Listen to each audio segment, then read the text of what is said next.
am Lakshmi Prasanna, Assistant Professor, Department of ECE, Institute of Aeronautical Engineering.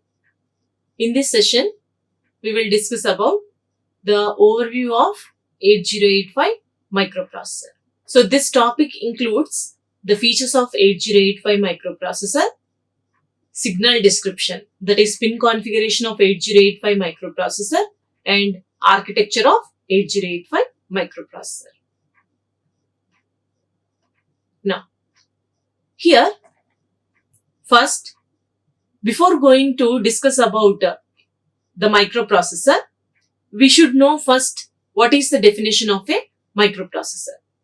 Here, microprocessor is a controlling unit of a microcomputer which is fabricated on a small chip, and it is capable of performing arithmetic and logical operations by communicating with other devices connected to it. Generally, any microprocessor will execute instructions in the sequential order. Okay. So, in order to know how the microprocessor works, that means what are the general steps that it will follow in order to operate. So, any microprocessor will be following 3 steps. They are fetching, decoding and executing. So, these steps should be followed in the sequential order. Okay. So, generally all the instructions here, they will be arranged in the memory in the sequential order. Now, so whenever we are going to select any microprocessor, first thing we have to know about that microprocessor is what are the features of the microprocessor. So here, the features of the microprocessor includes the size of the data bus, address bus, memory, and what is the power supply, and how many pins it is having, and in how many modes it is going to operate.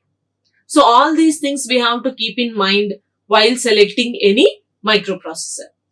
Here, coming to the features of 8085 microprocessor, it is having 8-bit data bus. So that is why this 8085 microprocessor is called 8-bit microprocessor. It is capable of performing 8-bit arithmetic and logical operations. And the next feature is it is having 16-bit address bus. And the memory size is of 64 KB. So in 8085 microprocessor, the address bus size is 16-bit.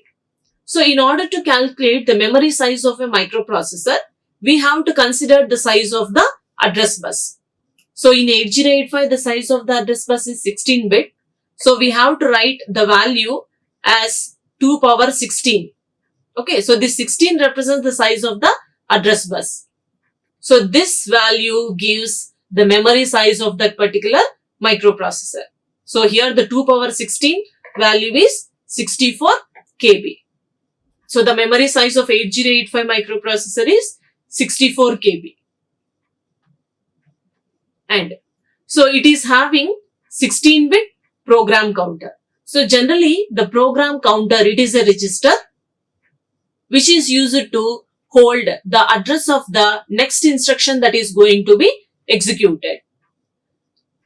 So this program counter is going to hold the address. So the address bus size of this 8085 microprocessor is 16-bit.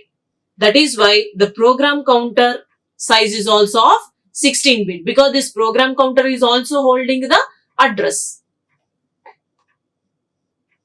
And next one is stack pointer. So the size of the stack pointer register is also 16-bit.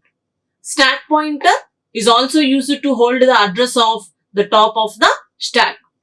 So since this register is also able to hold the address, its size is also equal to the size of the address bus, that is 16-bit.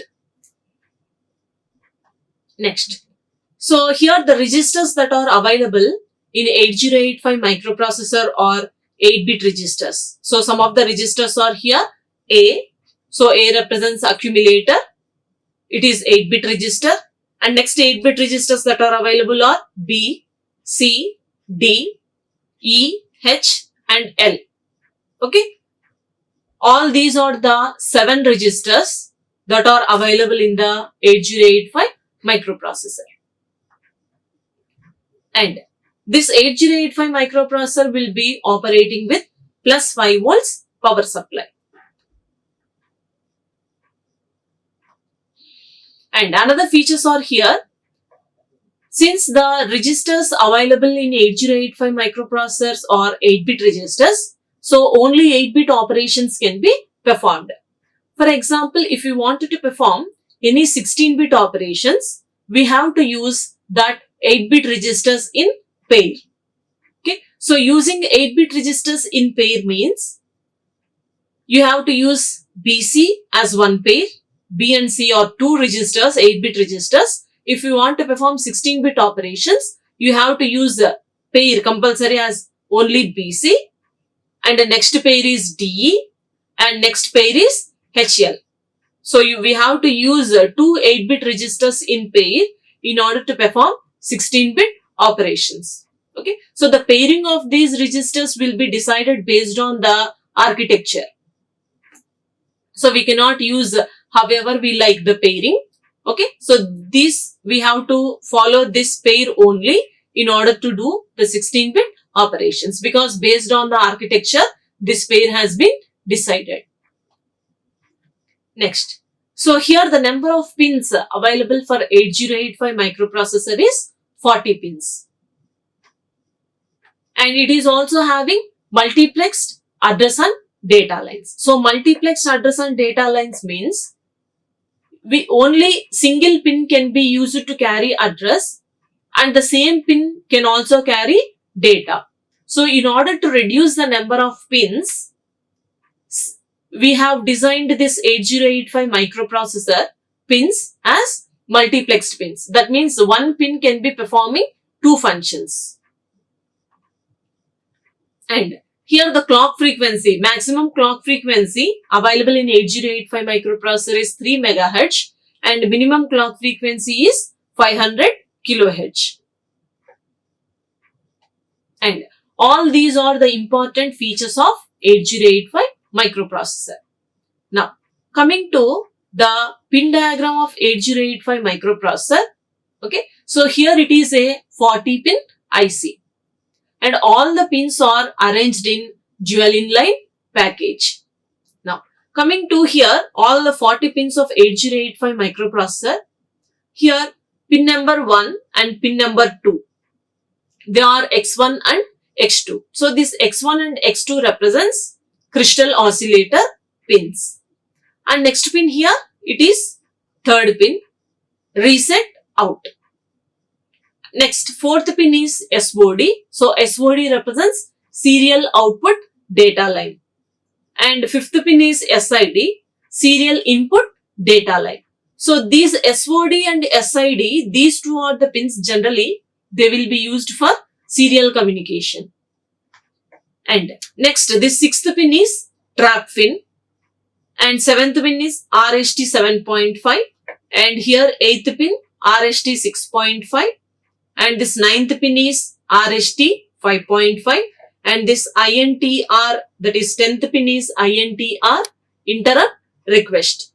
Now, coming to here, trap pin RST 7.5, 6.5, 5.5 and INTR. So, totally if you see 1, 2, 3, 4 and 5. Okay. So, these pins, these 5 pins are called interrupt pins, interrupt signals. Okay, so the number of interrupt signals that are available in 8085 are 5, and all these are the 5 interrupt signals. Next, this 11th pin is INTA bar. Okay, so interrupt acknowledgement. So for some signals we can see the bar here indicated on the top. For some signals we can see here bar indicated on the top.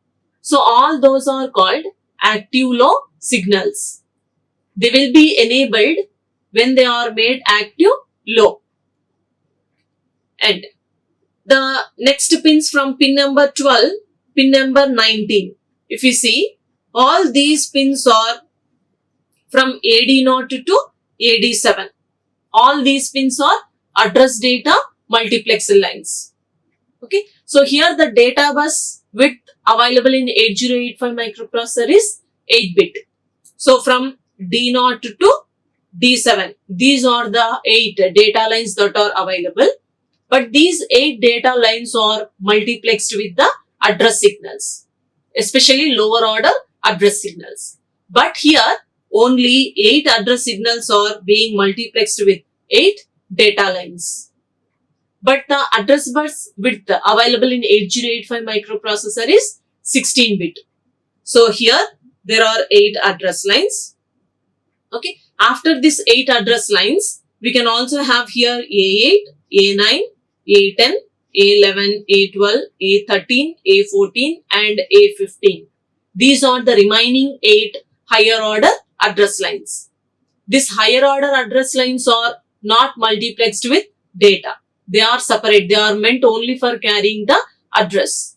But whereas here, the lower order 8-bit address lines, they are being multiplexed with the data signals. They are called multiplexer lines. They can be carrying both address as well as data. And the pin number 20, if you see, it is VSS. So VSS represents ground. And next, so pin number 29 and pin number 33, if you see S0 and S1, those two are the status lines. So S0 and S1 along with this IO by M bar pin represents the mode of operation. So IO by M bar, IO represents input output and M bar, M represents memory. So in this IO and M bar, this memory is active low signal. And next 30th pin is here ALE. So ALE represents address latch enable. So this is very important signal ALE. So based on this ALE signal only, this address and data multiplexer lines will be demultiplexed and they will be acting as address lines or data lines. Okay. So this ALE signal is very important in order to demultiplex. And next this 31st pin is WR bar. Okay. So WR represents write. It is active low signal because there is bar indicated on the top. And next 32nd pin, it is RD bar. So RD bar represents read operation. Okay. So here for this signal also there is bar indicated on the top. So it represents it is active low signal. And next one is here 35th pin. It is ready signal. Next 36th pin is reset in bar. So it is also active low signal. It will be enabled when it is made active low. Next 37th pin is clock signal. Okay, clock out. So this is the clock signal but for output devices. And 38th pin is HLDA. So HLDA represents hold acknowledgement. And 39th pin is hold. So this hold and hold acknowledgement are the handshaking signals. And the 40th pin is VCC. So VCC represents power supply. So the maximum power supply required for this 8085 microprocessor is plus 5 volts DC supply. Okay. So all these are the 40 pins that are available in 8085 microprocessor. So all these 40 pins have been arranged in the dual inline package. Now we will discuss about the function of each signal. Okay. So some of the pins comes under crystal oscillator, some pins comes under serial communication. So we will discuss about all these 40 pins based on the classification. Now, so coming to the first one, it is address bus. Okay. So as we know here, fetching, decoding and executing.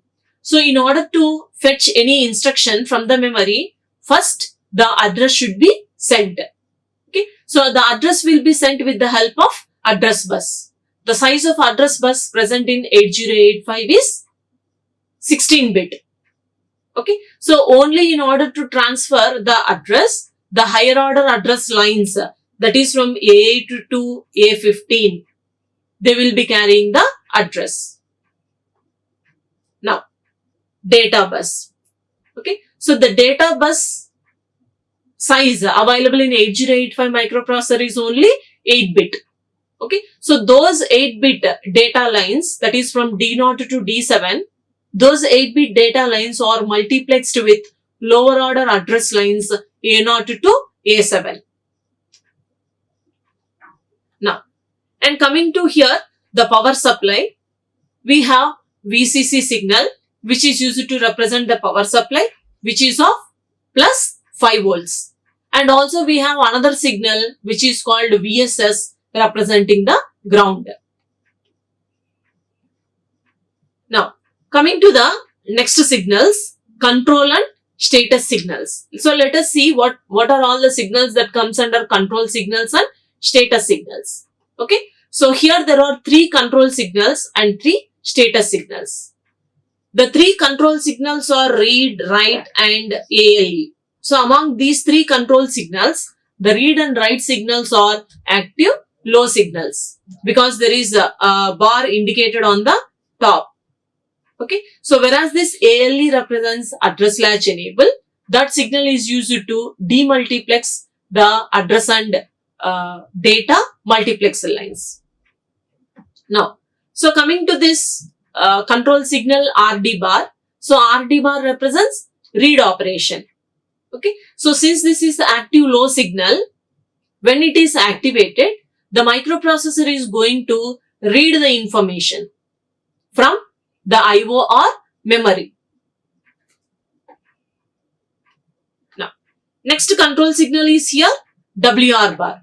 So when this signal, it is active low signal, because there is bar indicated on the top. If it is activated, the microprocessor is going to write the information to the memory or IO devices. And next control signal is ALE. It is active high signal. Okay, so ALE represents address latch enable.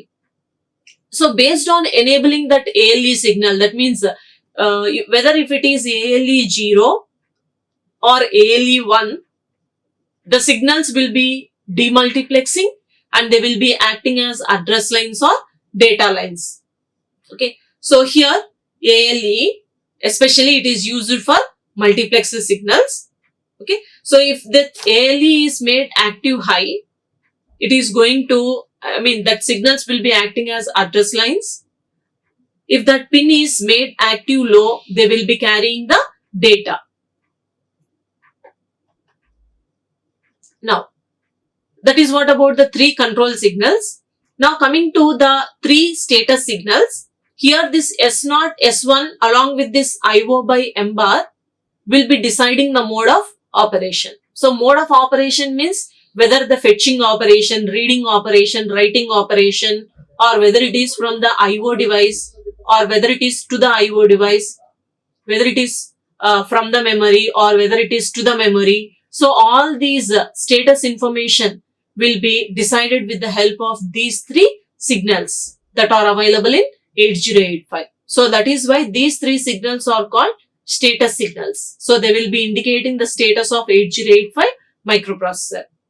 Now, coming to here, the status signal IO by M bar. So IO represents input output and here M bar represents memory. Okay, so for example here, if this is IO by M bar, if it is made as 1, okay, so this IO will be activated because they are active high. If this IO by M bar signal is made as 0, memory will be activated. That means the operation will be related to the memory. Now, so here the signal is used to differentiate between IO and memory operation. Okay, so when it is high, it indicates IO operation, and when the signal is low, it indicates the memory operation.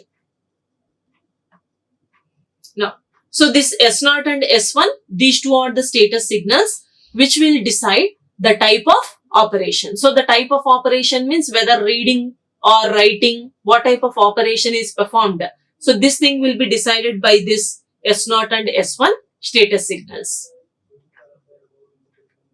And so here, as we know, This three status signals are available in 8085 microprocessor, S0, S1 and IO by M bar. So the three signals combination will decide the status of 8085 microprocessor. Okay, so here are the three signals. Now, so if the combination is 0, 1, 1, the mode of operation is opcode fetching.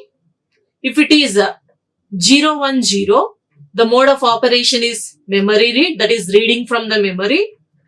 If it is 0, 0, 1, the status is writing to the memory. Okay, 1, 1, 0 means it is IO read, that means reading from the IO devices. If it is 1, 0, 1, writing to the IO devices. If it is 1, 1, 1, it represents interrupt acknowledgement. And if it is 0, 0, 0, halt state. Okay, so these three status signals will decide the status of or the mode of operation of 8085 microprocessor. Now, coming to the next classification signals, the next signals are clock signals. Okay, so in 8085 microprocessor, there are two clock signals available. They are three clock signals totally. So here X1 and X2. Okay, so this X1 and X2, these two are the crystal oscillator frequency clock signals, and here clock out, this is another clock signal. And so this X1 and X2, using these two signals only, the clock frequency will be given to 8085 microprocessor. The maximum clock frequency provided to 8085 microprocessor is 3 MHz, whereas the minimum clock frequency is 500 kHz. So how that frequency will be given to 8085 microprocessor means by using these two signals X1 and X2. Okay, so here the crystal network, either it may be of RC type or LC network, whatever it may be, it is going to produce the maximum frequency. The crystal oscillator frequency, maximum it is going to produce 6 MHz. But maximum frequency that 8085 microprocessor can receive is only 3 MHz. That is why the 6 MHz clock frequency that is produced by 8085, that is produced by crystal oscillator, will be divided by 2 and make it as 3 MHz, and then it is going to give to 8085 microprocessor, because it can tolerate maximum only 3 MHz. But crystal oscillator is giving 6 MHz. So it should be divided by 2 before going to 8085. And next clock signal is about clock out. Okay, so using this signal, this signal is going to produce the system clock. Okay, so for the devices that are connected to the microprocessor, that means whatever the IO devices are there that are connected to the 8085 microprocessor, using this clock out signal, all the devices will get synchronized to 8085 microprocessor. And next classification of signals available in 8085 is interrupts. Okay, so interrupts may be either internal or external. So first, what is meant by interrupt means, interrupt is an external event that will be coming to the 8085 microprocessor. Even that interrupt may be a small program that is going to produce a specific task. Okay, so here interrupts are the signals that are generated by external devices to request the microprocessor to perform a specific task. So that interrupts and all will be coming through interrupt signals of 8085. Okay, so we have seen the pin diagram. In that we have observed 5 interrupt signals are available in 8085 microprocessor in order to accept the external interrupts. So what are the 5 interrupt signals that are available means, here trap, RST 7.5, RST 6.5, RST 5.5 and INTR. So these are the 5 external interrupts that are available in 8085 microprocessor. And coming to the next interrupt signal, that is INTA bar. So here INTA bar, it is active low signal. So INTA bar represents interrupt acknowledgement. Okay, so interrupt request and interrupt acknowledgement, they are two handshaking signals. If any external interrupts is coming to 8085 microprocessor, they will be coming through any of these 5 interrupt signals. But if 8085 microprocessor is going to accept that particular interrupt, it will be sending the acknowledgement to that requested devices through this INTA bar signal only. And next signal is here reset in bar. Even this signal is active low signal. When it is activated, the reset in means 8085 microprocessor will get reset.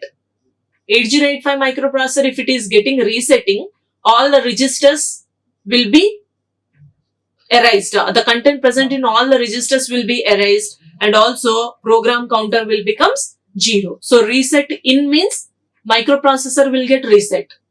Okay. Reset out means it is active high signal.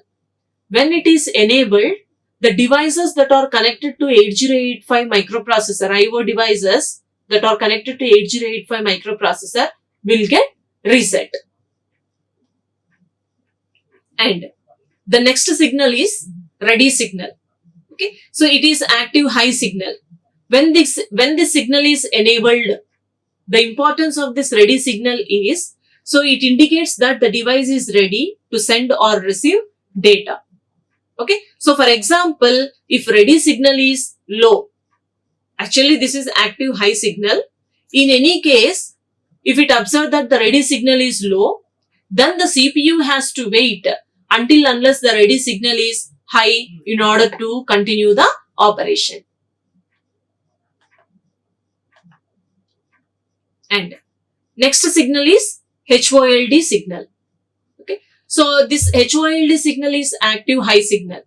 When this signal is enabled only, other masters can request the system bus access to 8085 microprocessor. So if any other masters wants the system bus access from 8085 microprocessor, they will be requesting the system bus through this HOLD signal only. Now, so the importance of this HLDA signal is, if 8085 microprocessor is willing to release the system bus access to the requested master, then it is going to send the information through this hold acknowledgement signal. And it will be indicating that it is going to release the system bus access in the next clock cycle to the requested master. And next signals are here about serial IO signals. So there are two serial IO signals available, SID and SOD. These two serial signals, they are very important in order to perform the serial communication. Okay, so SID here represents serial input data line and SOD represents serial output data line. So these two signals are important during serial communication. And so that is what about the pin configuration of 8085 microprocessor. Now coming to the architecture of 8085 microprocessor, here generally in the architecture of 8085 microprocessor, there are different functional units that are available. Okay, so for example, we can see the architecture here. In the architecture, you can have accumulator, and next arithmetic and logic unit is there in order to perform arithmetic and logical operations. And next we have general purpose registers. Okay, so as we have studied in the features, there are 7 general purpose registers available in 8085 microprocessor, and all that registers are only 8-bit registers. And next we have program counter in the architecture. Okay, so the function of this program counter is, the program counter is going to hold the address of the next instruction that is going to be executed. Okay, so this register is also going to hold the address.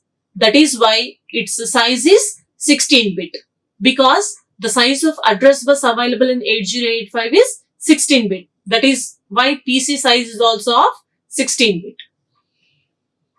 Now, so in the architecture we also have stack pointer. Its size is also of 16 bit. It is going to hold the address of the top of the stack. And here this program counter will be every time incremented by 1. Now, so we have also temporary registers available, and instruction register and instruction decoder, and this timing and control unit. So this timing and control unit, for this unit only all the timing and control signals will be connected, whereas this timing and control unit will be connected to all the blocks that are available in the architecture of 8085 microprocessor in order to operate all the blocks in the synchronous manner. And we also have interrupt control block and serial input output control in order to perform the serial communication. And we also have blocks like address buffer and address data buffer and address bus and data bus. And we have flag register. Okay, so all these are different functional units that are available in this architecture of 8085 microprocessor. So this is the main architecture. Okay, so whatever we have seen in the previous slides, all the functional units we can observe in this architecture. Okay, so here we have, first let us start how the operation of the 8085 will be done. So as we know, it is going to perform 3 steps: fetching, decoding and executing. So in order to fetch any information from the memory, first it requires the address. Okay, so that is why let us first start from the program counter. Okay, so what is here the program counter? Program counter holds the address of the next instruction that is going to be executed. So after each operation, the program counter will be incremented by 1. Okay, so here this program counter, it is going to hold the address of the next instruction. Okay, so that address, after incrementing or decrementing, that address will be sent through this address buffer and data address buffer. See here, what are all the signals connected to these 2 blocks means? One is A8 to A15 and AD0 to AD7. So let us forget about this D0 to D7. Okay, so this program counter holds the address of the next instruction that is going to be executed. Okay, so that address is of 16-bit size. So what are all the 16 bits here? The lower order bits from A0 to A7 and the higher order address lines from A8 to A15. Now, so using these address lines, it is going to go to the memory. Okay, so whatever is there in the memory, using this address, it is going to go to that particular address in the memory. After fetching the fetching, decoding and executing. Okay, after fetching the instruction, whatever it requires based on the address. So the fetched instruction, again, it is going to go to the 8-bit data bus. Okay, fetching, decoding. So using this 8-bit data bus, it is going to put in the instruction register. So this instruction register is used to hold the instruction that is going to be executed. Okay, so here after this instruction register, it is given to this instruction decoder. Why? Because here if you write simply move A comma B for example, move A comma B for example, okay, move A comma B is not the instruction that is going to be executed. First, after fetching that instruction, it has to be decoded. Decoding means it will be converted into zeros and ones. So the processor, by seeing that zeros and ones machine code, it will be knowing what is the type of opcode it is and what is the operation it has to be done. Okay, so that is why after fetching, putting in the instruction register, that particular thing has to be decoded. Okay, so to this decoding here, this is the, and then it is going to give it to the timing and control circuit. So to this timing and control circuit, all the timing and control signals have been connected. Okay. So if we observe clearly, this timing and control signal block will be connected to all the blocks that are available here. So this timing and control circuit will be connected to all the blocks. Why? Because in order to produce the timing and control signals, so in order to make all the things operated in the synchronous manner, proper manner. Okay. So after decoding, so fetching has been completed, decoding has been completed, then it has to be executed. Okay. So in order to perform execution, first we have to take two operands. So one operand should be compulsory from the accumulator and next operand through any of the temporary registers. One operand if it is compulsory accumulator in 8085, another operand can be specified by using any of these general purpose registers.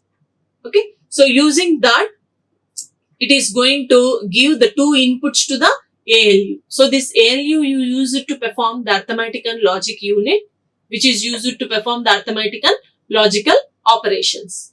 So after doing this arithmetic and logical operations, again the same data will be sent through this data bus and again it will be stored in any of these general purpose registers or accumulator.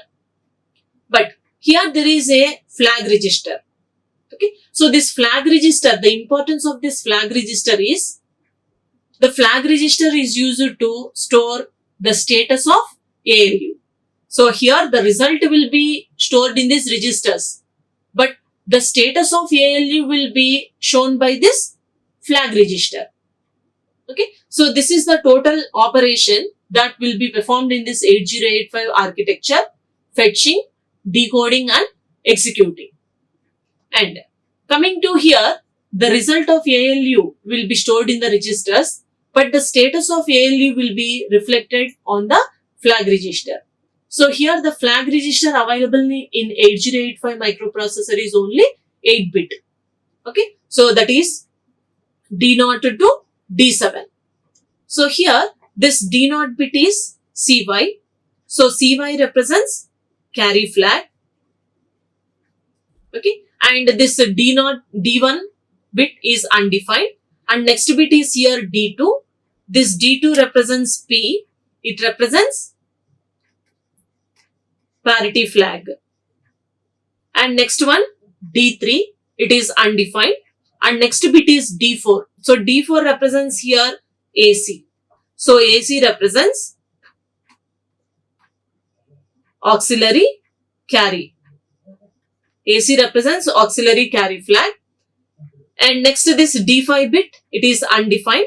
And next D6 bit represents Z.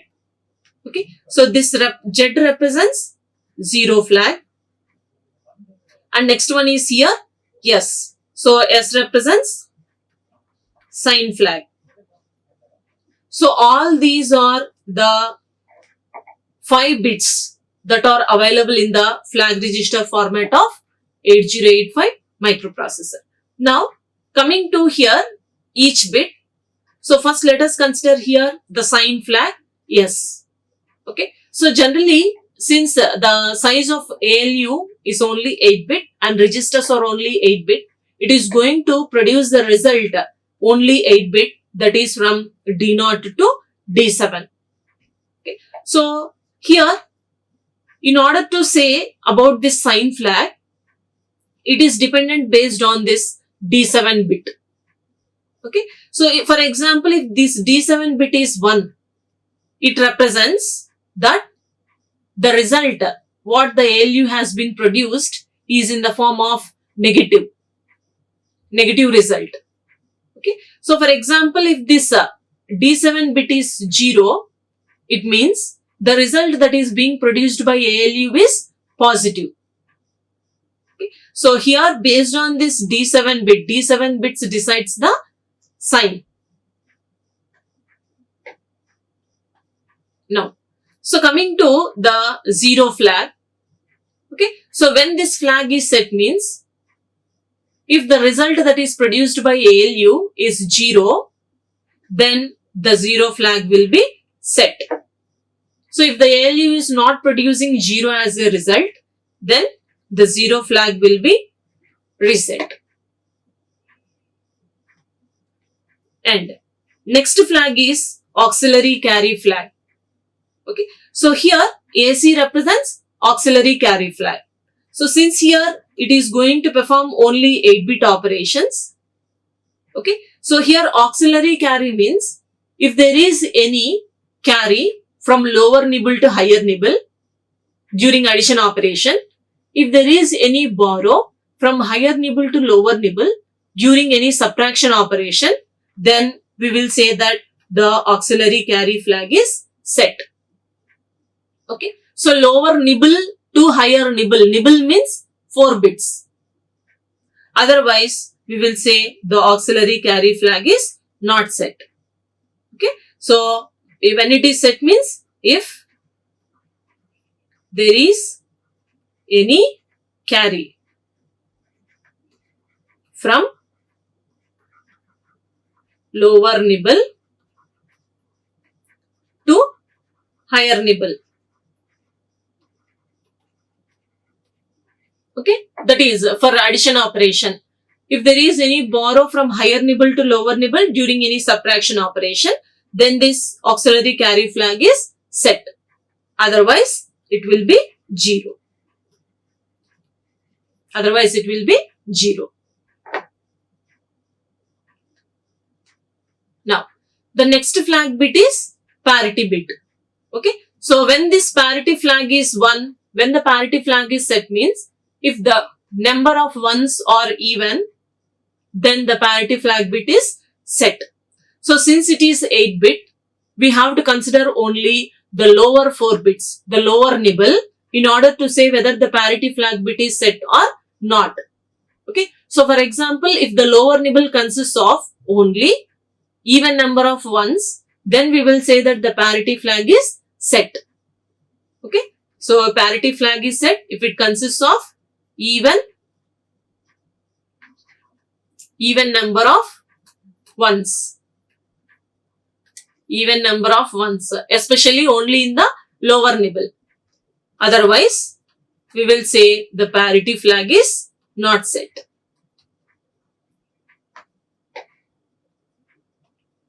And next flag is here carry flag. So when this carry flag is set and when the carry flag is not set means if the result of ALU is greater than the size of the register, then we say that the carry flag is set. Okay, so for example, the ALU, whatever it is going to produce the result, it should be in between D0 to D7. That means it should be only 8-bit. Okay, so for example, if it is producing more than 8-bit as a result, then we will say that the carry flag is set. Okay, so CY is equal to 1 when the result of ALU is greater than the size of register. Okay, so the carry flag is not set. Other case, that means if the result is within 8-bit, then CY is equal to 0. And so these are the 5 flags in the flag register of 8086-8085 microprocessor. Okay, so this is the overview of 8085 microprocessor. Thank you. Like, share and subscribe. Hit the bell icon for more updates.